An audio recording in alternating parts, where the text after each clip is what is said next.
তাহলে রাসূলুল্লাহ সাল্লাল্লাহু আলাইহি ওয়াসাল্লাম দীর্ঘ সময় রুকু সেজদা করতেন এবং মাঝখানে দীর্ঘ সময় বসতেন। তাহলে উনি প্রথম রুকু সেজদা করেছেন, বসেছেন, দ্বিতীয় সেজদায় গেছেন, আর ওঠেন না। সাহাবীরা সেজদায় আছেন, ওঠেন না, অনেক দেরি করে উঠেছেন। সালাম ফিরিয়ে বলছেন যে দেখো আজকে দ্বিতীয় সেজদাটা একটু লম্বা হয়ে গেছে, কি করব? আমি দ্বিতীয় সেজদায় যাওয়ার পরে আমার নাতি হাসান এসে আমার পিঠের উপর চড়ছে, ঘোড়া বানাইছে। কারণ রাসূলুল্লাহ সাল্লাল্লাহু আলাইহি ওয়াসাল্লাম নিজে ঘোড়া হতেন, বাড়িতে ঘরে ঘোড়া হয়ে পিঠে চড়ে নাতিদেরকে নিয়ে বেড়াতেন। আবু বকর রাদিয়াল্লাহু তাআলা রাসূলুল্লাহ ঘরে যেয়ে দেখেন নাতি ঘোড়ায় চড়েছে, নানা ঘোড়া হয়ে চলছে। তখন আবু বকর বলছেন, মাশাআল্লাহ, বড় দামি ঘোড়া পেয়েছো তো বাবা।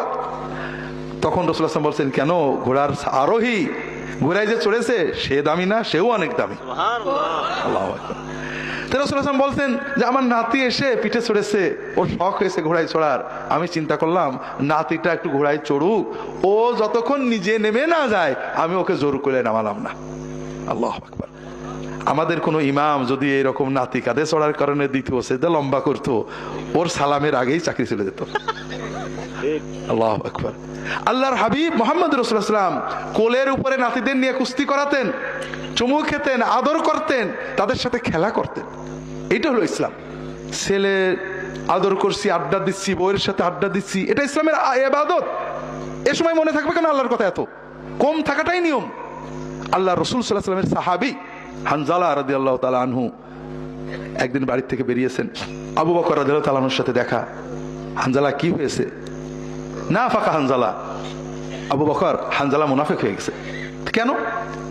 কারণ যখন রাসূলুল্লাহ সাল্লাল্লাহু আলাইহি ওয়াসাল্লামের দরবারে বসে থাকি, তার সহবতে বসি, মনে হয় যেন জান্নাত জাহান্নাম দেখছি, আল্লাহর কথা মনের গভীরে চলে যায়। কিন্তু বাড়ি এসে বউয়ের সাথে গল্প করি, সংসারের কাজ করি, আল্লাহর কথা মনে ওরকম থাকে না, আল্লাহর কথা ভুল হয়ে যায়। তাহলে বোঝা গেল আমি নবীর কাছে থাকলে ইমান থেকে, বাড়ি আসলে বেঈমান হয় না, ইমানটা বোধহয় নেই, মুনাফিক হয়ে গেছি, তাই নবীর কাছে যাচ্ছি, কি করব? আবু বকর বললেন, আমারও তো একই অবস্থা, চলো আমরা যাই, নবীজি কি বলেন। আল্লাহ রাসূল সাল্লাল্লাহু আলাইহি ওয়াসাল্লামের কাছে দুইজনই গেছেন, তাদের অসুবিধাটা বলেছেন। রাসূলুল্লাহ সাল্লাল্লাহু আলাইহি ওয়াসাল্লাম বললেন, ইয়া হানজালা, এটাই তো নিয়ম। আমার কাছে বসা অবস্থায় তোমার কলব যেমন থাকে, নামাজের সময়, রওজার সময়, কোরআন তেলাওয়াতের সময়, ইবাদতের সময় অন্তরে আল্লাহর জিকির যে পরিমাণ থাকে, 24 ঘন্টায় যদি এরকম থাকতো, তাহলে ফেরেশতারা জমিনে এসে তোমাদের সাথে মুসাফা করতো।